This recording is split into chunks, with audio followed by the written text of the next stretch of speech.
Rebonjour et notre dernier duo de l'innovation de la journée avec Cécilie de Saint-Venant du Château de Chambord et Arnaud Lemaire de Kemel Productions qui vont nous parler d'un dispositif de VR autour du Château de Chambord. Je vous laisse la parole. Merci beaucoup. Alors, on va commencer par vous dire une chose, c'est le film est présenté au stand H21. Donc là, on va parler un petit peu, mais les paroles n'ont que peu d'importance par rapport à la vision du film. Donc vraiment, allez voir le film en stand H21, enfilez le casque et vous allez voir que c'est absolument époustouflant. Je vais dire quelques mots sur Chambord, même si on a toujours l'impression que Chambord n'a pas besoin d'être présenté. Mais c'est donc un lieu qui vient de fêter ses 500 ans, qui est le deuxième château le plus visité de France après Versailles, qui a à peu près la moitié de ses visiteurs qui sont étrangers. Tout ça, je parle évidemment avant 2020. Et on a choisi depuis quelques années de travailler à l'enrichissement de notre offre numérique, notamment quand on a la chance de rencontrer des partenaires comme Kemel Productions. Qui est une toute petite boîte de production. Nous nous considérons plus comme des artisans par ailleurs. C'est vrai que on explore tout type de production, du théâtre à la pub, à des formats plus longs, en documentaire, au numérique, digital for English. On avait fait un petit peu de 3D en son temps. On est arrivé à la VR aujourd'hui tout naturellement, et la réalité virtuelle, je vous redonne la main, chère Cécilie. Alors, il se trouve que pendant le confinement, là, vous voyez une image du film, c'est pour vous donner une petite idée. C'est un film qui a été tourné pendant plus de 2 ans, donc c'est vraiment un travail de longue haleine. Mais il se trouve qu'il est venu avec un contexte qui est quand même très particulier, qui est un contexte de fermeture des monuments, comme on l'a tous vécu. Donc avec une fréquentation nulle et une visibilité du lieu qui était à la fois absolument magique de voir un lieu comme celui-là entièrement vide et en même temps à peu près terrifiante aussi de constater une absence totale d'humanité, de présence humaine dans le monument qui est ouvert depuis 200 ans, donc depuis 1821, tous les jours. Donc c'est quand même assez historique. Et quand je voyais ce lieu vide, on s'est dit qu'il fallait absolument immortaliser cette image de lieu vide. Et à ce moment-là, on a rencontré Kemel Productions. Donc là, vraiment, le confinement a été un élément décisif dans l'histoire. Et puis, deuxième élément très important, c'est les campagnes de restauration sur un monument comme Chambord. Donc aujourd'hui, on est en train de restaurer les toitures. Vous voyez que le monument, donc, je vous invite quand même à venir cet été, mais il se trouve que le monument est quand même assez bien échafaudé, parce qu'on est en train de restaurer les clochetons de Chambord.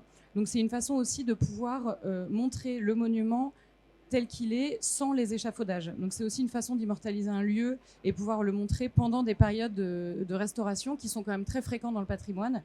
Et ça peut être une sorte de compensation pour les visiteurs qui sont présents sur site. Et au-delà d'une compensation, c'est aussi une découverte parce que c'est un point de vue nouveau.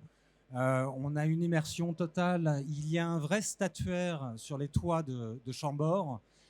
Moi, j'ai une affection toute particulière pour les petits angelots que l'on approche, qu'on a l'impression de pouvoir saisir. Voilà, c'est une vraie aventure, c'est une vraie expérience et émotionnellement très forte. J'aimerais revenir un tout petit peu en arrière sur notre rencontre avec Chambord qui a eu lieu un tout petit peu avant le confinement. Nous, c'était une période où la VR enfin trouvait un équilibre entre l'image offerte aux spectateurs et évidemment la faisabilité. Jusqu'alors, il y avait des images en captation 4K et qui étaient vraiment trop faibles en qualité d'image. Donc là, on commençait à trouver un équilibre qui nous semblait intéressant pour les spectateurs qui sont évidemment notre centre d'intérêt, puisque on fait ça, je vous l'ai dit, nous sommes des petits artisans et on fait ça pour ressentir l'émotion chez le spectateur. Moi, je retrouve des sensations que j'ai eues dans le théâtre, vous voyez, où vous avez des spectateurs qui ressortent avec les larmes aux yeux. Eh bien, lorsque ça arrive, on sait pourquoi on fait les choses. Et juste une dernière chose, évidemment, bon, Cécilie, vous avez parlé du confinement. Ce confinement, nous, évidemment, ça a suscité un imaginaire assez incroyable. On s'est dit qu'on pouvait, à ce moment-là, tirer des images totalement inédites. On s'est recontacté à ce moment-là et on a réussi par quelques tours de passe-passe, a tourné les premières images, qui étaient des images d'essai pendant le confinement. Elles se sont montrées un petit peu concluantes, je crois, et on a décidé de poursuivre l'aventure. Sur un an, pardon, il y a un an de captation, ce sont des sessions de tournage qui ont eu lieu sur un an, pas deux, c'est 2 ans de travail, mais c'est un an de tournage. Et c'est vrai que l'intérêt de cette proposition, quand on travaille dans le patrimoine, on a beaucoup de propositions VR 360, enfin tout le monde est un peu noyé par les propositions. Et nous, on a été attentifs à une chose, c'est d'avoir une proposition de très haute qualité, c'est-à-dire en 8-10K, avec vraiment qu'on ne puisse pas se dire Chambord fait de la VR pour faire de la VR. Ça nous intéresse absolument pas. C'était au contraire de se dire Chambord est un monument qui a été construit pour être vu du ciel. Bon, d'une part, Léonard de Vinci rêvait de voler dans le ciel, ça tout le monde le sait. Et on a découvert il y a moins de 10 ans, grâce à aux premiers drones, qui avaient des décors sculptés, qui étaient conçus sur les terrasses de Chambord pour n'être visibles que du ciel. Donc c'est François Ier s'adressant à Dieu, le lieutenant de Dieu sur terre, etc. Donc c'est vraiment un élément de patrimoine fondamental. On n'est pas dans le gadget ou la proposition en se disant tiens, on va mettre un casque parce qu'il faut avoir un casque en ce moment. C'est au contraire de trouver, là c'est la chance qu'on a eue avec Kemel Productions, c'est de trouver des partenaires qui ont conçu une proposition artistique et j'ose dire presque philosophique qui, avec une technologie de très haute volée. Alors c'est très simple, hein, Arnaud Berthoud est ici présent, c'est mon comparse sur ce projet. Je vous parlais de ces essais, ils ont été concluants. J'appelle Arnaud. Avec Arnaud, on avait fait un documentaire sur Notre-Dame de Paris en 2010 pour les Journées du patrimoine et en 3D. Déjà en aérien de proximité, c'était bien avant les drones. On a travaillé avec des grands zeppelins de plus de 110 mètres cubes d'hélium. On passe les détails. On travaillait avec des raids à l'époque. Mais vous comprenez bien, là, nous, on est face à Chambord, qui est l'emblème de la Renaissance française, qui est le joyau d'un roi architecte et humaniste. Donc, il fallait absolument qu'on se mette un tout petit peu au niveau. C'est ce que nous ressentions. Donc, afin de construire quelque chose, un édifice, le nôtre, aussi petit soit-il, mais qui soit solide, il nous fallait des fondations vraiment impeccables. Et ça passe par l'écriture. Ça a été notre première aventure avec Chambord, l'écriture. On a été chercher un souffle, une idée, comprendre d'où ça venait. Ça nous a ramené sur les traces de Léonard. Et vous m'avez échangé un document assez rapidement, après la lecture, je crois, parce qu'il y avait une réécriture du lieu et on matchait totalement avec cette nouvelle réécriture de Chambord et l'implication de Léonard. D'ailleurs, le film commence en Italie, vous verrez, puisque les débuts du film sont tournés en Italie. On survole les grandes villes italiennes dans lesquelles Léonard a vécu. Donc c'est comme une espèce de voyage de Léonard de Vinci dans le ciel pour arriver jusqu'à Chambord. On va vous parler un peu de distribution, parce qu'il faut savoir où ce film est vu et dans quelles conditions. Alors, ce n'est pas la partie la plus évidente. Hein. Donc, la première chose qu'on a lancée, c'est la distribution sur site. On n'a pas encore de salle dédiée avec des sièges pivotants. C'est là où vraiment on est en train de travailler sur ce projet-là en ce moment. Donc, ça va venir. Mais à ce jour, le film a été proposé pendant les périodes de vacances scolaires dans une salle dédiée avec vraiment donc, ces 12 minutes pendant lesquelles les gens sont totalement immergés. Il se trouve qu'il y avait une difficulté aussi, c'est l'aspect sanitaire, comment on nettoie les casques, etc. Donc il fallait mettre en place une salle UV pour nettoyer les casques, désinfecter les casques très rapidement. Et aujourd'hui, la distribution sur site est un premier succès qui doit prendre de l'ampleur avec une salle dédiée, avec des sièges qui soient vraiment adaptés, une scénarisation de l'espace, etc. Et puis hier, on a commencé pour la première fois à faire une distribution hors les murs, mais là, c'est vraiment Arnaud qui s'occupent de ça. Parce que l'objectif de Chambord au départ, c'était de se dire, ce film, c'est évidemment un atout pour les gens qui viennent visiter Chambord, mais c'est aussi et surtout une façon de s'adresser à ceux qui ne sont pas à Chambord, notamment toute la fréquentation internationale qu'on a perdue, les publics empêchés, donc ça veut dire les personnes qu'on appelle public empêché ou voire pour tout ce qui est non public, ce qui est encore pire. Et donc on travaille beaucoup sur ce projet-là, en sachant que c'est vraiment la partie Kemel Prod qui va s'assurer de la diffusion à l'extérieur sur des plateformes. Là, tout est ouvert en termes de projet, mais il est essentiel pour Chambord que ce film soit vu à l'extérieur. C'est vraiment une diffusion à les murs, avec un objectif évidemment aussi de diversification des ressources financières quand on a perdu la moitié de sa fréquentation pendant les 2 années qui viennent de s'écouler. Je crois que j'oublie rien. Et sur l'équipe, peut-être dire un mot. Arnaud, tu peux peut-être nous rejoindre pour qu'on te voit quand même. Oui, bien dans l'image. Arnaud qui a écrit le texte, et il faut vraiment, je vous invite à écouter le texte aussi, parce qu'on est parfois tellement pris par les images qui sont très très très impressionnantes, on a parfois presque l'impression de tomber tellement on vole dans le ciel, que n'oubliez pas d'écouter le texte qui est très très beau. L'objectif, c'était vraiment d'être, je dis deux mots, hein, d'être en apesanteur comme un oiseau ou un ange, et d'évoluer à sa guise, d'éprouver le vertige du monument, et aussi finalement de renforcer la visite, parce que il y a dans le dialogue direct et l'intimité qui est créée avec le monument, subitement une nouvelle relation qui s'ouvre, et c'est comme si on ouvrait une porte vers des publics qui n'ont pas obligatoirement tout de suite qui ont du mal à aborder le monument, et subitement on crée cette intimité là, et ce vertige. C'est l'association du spectacle et de l'intimité qui fait que pour moi c'est une nouvelle porte vers le patrimoine, et surtout c'est un renforcement de la puissance de notre patrimoine. Alors j'aimerais juste finir aussi sur un petit point, c'est qu'on parle là des duos de l'innovation. Je pense qu'on a un duo public-privé qui est assez inédit. On ne peut pas vous partager tout ce qui est entre nous, mais ce que je peux vous dire, c'est qu'il y a une transparence absolue. On a construit les choses ensemble, on se soutient du début jusqu'à la fin, c'est une aventure. On découvre tous les jours. La distribution, c'est une étape aujourd'hui qu'il va falloir franchir, une nouvelle étape. Mais les choses vont se gagner parce qu'on y croit, parce que ce projet est très fédérateur. Que vous ayez, je vais reprendre la maxime de Hergé, mais de 7 à 77 ans, et maintenant on dépasse ces chiffres-là, mais de milieux sociaux différents, de sensibilités différentes, tout le monde se fédère autour de ce produit, et ça crée une vraie harmonie. Rendez-vous en stand H21, voilà, vous l'avez compris.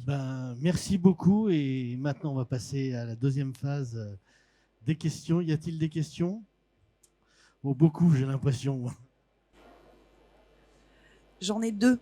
La première, comment s'est passée la collaboration du point de vue du discours scientifique de Chambord qui doit mener au discours artistique du film? Deuxième question, plutôt technique celle-là.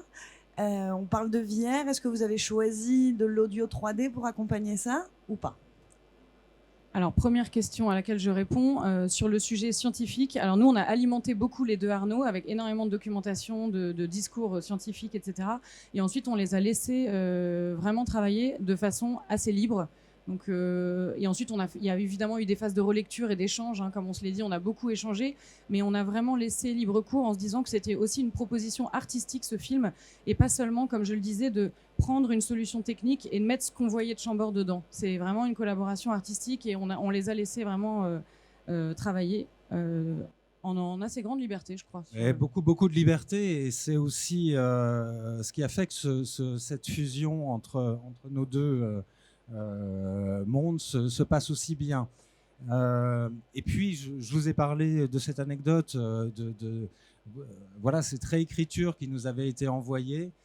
Donc ça veut bien dire qu'on n'a pas été alimenté avec ces faits-là au départ. On a été les chercher, mais c'est un travail qui est commun. Enfin, on se doit de se dépasser toujours. Donc nous, on a été faire notre chemin et on s'est retrouvés. C'est un peu comme un ADN. Ah, la musique. Alors non, c'était pas la musique, mais la musique a été composée sur les images. Mais il y a un casque audio qui se rajoute au casque de VR pour avoir vraiment une immersion totale musicale, et la musique a été composée spécialement pour le film aussi. Donc le son est aussi très beau, c'est vrai. Ah, on a des personnages, on a parlé des personnages. Je pense qu'on les voit là, mais effectivement. Ouais, on a eu la chance d'avoir, on a deux voix, une voix féminine et une voix masculine. Claire Chazal et Lambert Wilson nous ont accompagnés dans cette aventure. Lambert nous a fait la grâce absolue de venir et de participer au tournage. Il apparaît dans 2 séquences du film. Pour Lambert, pour une anecdote, c'est qu'il ne connaissait pas Chambord. Et je vais vous avouer quelque chose, je ne connaissais pas Chambord. Donc, travailler sur Chambord durant ces quelques années, c'est une honte de ne pas l'avoir connu avant. Mais voilà, la beauté de ce métier, c'est aussi d'arriver ignorant quelque part et d'en ressortir un tout petit peu moins ignorant. Une autre question? Ben, moi, j'en ai. Alors, j'en ai deux, principalement. Et on va parler de l'après. Vous avez parlé de distribution, diffusion, exploitation. Et Dieu sait que c'est compliqué dans la XR et la VR, la distribution. Donc, vous avez dit déjà que vous faites une exploitation sur site. Vous avez combien de postes sur site à peu près? On a une quarantaine de casques sur site, donc ça veut dire que on en a 60 au total, oui c'est vrai, 60 pardon. Et on les fait tourner, c'est toutes les 30 minutes pendant la journée, on est ouvert de 9h à 18h, donc ça fait, je me souviens plus en journée, mais ça fait quand même pas mal de monde qui peut voir le film en une journée. Ça, c'est pour la diffusion sur site et ce sont des casques que Chambord a achetés. Donc, on est propriétaire de nos casques pour diffuser le film pour nos visiteurs. Et donc le vous film êtes... est visible au tarif unique de 8 euros. D'accord, donc c'est un ticket supplémentaire. Et deuxième, donc il y a un modèle économique qui commence à se mettre en place. Et deuxième chose, je pense que c'est de la visualisation synchronisée. Vous faites rentrer 30 personnes, vous l'enclenchez et vous faites sortir les 30 personnes. Oui, mais on est en train de travailler. Alors, la salle à proprement parler n'existe pas aujourd'hui. On a sorti 2 salles éphémères pendant les vacances de la Toussaint et pendant les vacances de Noël. On est encore dans les essais, on expérimente. On a la chance d'expérimenter ça ensemble. On croit en cette aventure.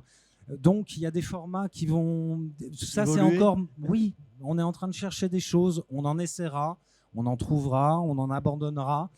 On a des contenus supplémentaires qui doivent arriver pour intéresser les membres de la famille, des choses un petit peu plus aventureuses pour les jeunes. On a aussi un module PMR qu'on doit sortir, qui n'est pas encore sorti, mais on a déjà tourné tous les intérieurs, évidemment, dans lequel on permettra aux personnes à mobilité réduite, justement, de vivre l'intérieur de Chambord. Pour ce film, on avait choisi de ne pas trop montrer les intérieurs, parce qu'on imaginait que les gens, justement, pouvaient voir les intérieurs par eux-mêmes, et que ça ne servait pas à grand-chose de les reprojeter une seconde fois dedans. Mais il y a beaucoup de choses qui sont encore à explorer, de terrain à découvrir, et on s'y attelle. Tout à fait. D'autres questions? Est-ce que vous avez des retours des utilisateurs, enfin des visiteurs qui ont utilisé le casque, ou est-ce que vous prévoyez de faire une enquête pour savoir comment ils ont vécu tout ça? Arnaud me la demande depuis des mois, donc très très bonne question. On a des retours spontanés de gens qui sont vraiment mais émerveillés. Donc on n'a pas encore eu un seul retour négatif, pas un seul. C'est assez rare quand même. Mais j'avoue qu'on n'a pas encore filmé ou enregistré les réactions des visiteurs. On n'a pas fait encore d'enquête des publics de façon... Et la prochaine fois, c'est promis, je vais m'y atteler. J'imagine que les gens sont très polis aussi. Mais est-ce que vous pouvez raconter l'anecdote de la personne qui avait une 60aine d'années, qui connaissait ça par cœur, qui a 8 euros? Ah oui, parce que 8 euros, c'est quand même un prix qui défie un peu la concurrence. Aujourd'hui, c'est plutôt des tarifs qui sont proches de 20 euros pour ce genre de format. Notre-Dame est à 35. Alors nous, on a tenu à ça. Oui, mais c'est 45 minutes. Et c'est émissive, ils font un travail excellent. Oui. Je suis très respectueux de ce qu'ils font. Je les suis déjà depuis longtemps. Alors nous, on tenait à 8 euros, effectivement. Chambord est gratuit pour les moins de 26 ans. On a un tarif unique de 14,50 € pour rentrer dans le château. Et effectivement, on ne voulait pas proposer une offre qui soit trop onéreuse, en se disant que de toute façon, le film allait être distribué dans d'autres façons, sur la boutique en ligne un jour. Voilà, on a plein de choses en projet. Mais je ne me souviens pas de cette personne de 60 ans. Alors, il y a une personne d'une 60aine d'années, ça c'est une anecdote que j'ai reçue de la part de Cécilie, qui connaissait très bien le procédé, qui trouvait que 8 euros était vraiment pas cher, donc ça devait vraiment être un truc pas génial. Il a vu l'expérience, il a fait l'expérience, pardon, et après avoir retiré le casque, il a raconté n'avoir jamais vu un film de cette qualité en 360, qu'il était un peu sur les fesses et qu'il allait visiter le château et qu'il revenait pour refaire l'expérience. On a aussi eu Non, mais Bon. on l'a montré à beaucoup de gens, effectivement, que ce soit des gens qui travaillent dans les nouvelles technologies ou des kidam, des enfants, personnes âgées, vraiment, qui ont tous eu une très grande émotion. Et c'est l'objectif, c'est de rappeler que le patrimoine, c'est avant tout une émotion. C'est ce que disait Arnaud, c'est très important. C'est l'idée de se dire qu'en fait, on n'est pas dans un documentaire, on n'est pas là dans un discours didactique. Il n'y a rien de didactique, mais au contraire, on est vraiment là pour créer de l'émotion. Donc voilà, venez voir le film en stand H21 et venez à Chambord aussi, parce que c'est quand même bien de voir le monument en réalité. D'autres questions? Bon, bah, il ne vous reste plus qu'à voir le film. Ah, excusez-moi, pardon. Excusez-moi, je suis arrivée un peu en cours. Le modèle économique, donc c'est 8 € vendus au public. C'est un partage des... D'accord. C'est quelle part qui va au... Alors, je dois dire que là-dessus, pour le dire en 2 mots, Kemel Productions a assuré la production du film. Donc, la réalisation et la production a été prise par Kemel Productions. Et ensuite, il y a un système de coproduction, effectivement, et de retour avec des couloirs de remboursement. Effectivement. Mais il y a quand même un très gros investissement de la part du coproducteur qui a pris à sa charge la réalisation et la production avant de travailler sur le développement avec nous. Voilà, et on a d'autres projets et j'espère qu'on va pouvoir vous emmener encore plus loin. D'autres questions? Bon, ben, il me reste à vous remercier là-dessus et on se retrouve tous à Chambord dans quelques semaines. Et avant de se retrouver à Chambord, vous êtes sur le stand H21. J'ai vraiment l'impression de jouer à la bataille navale depuis ce matin. H21, donc pour voir le film, parce que je pense qu'un film, ça peut se décrire, mais surtout, ça se voit. Voilà.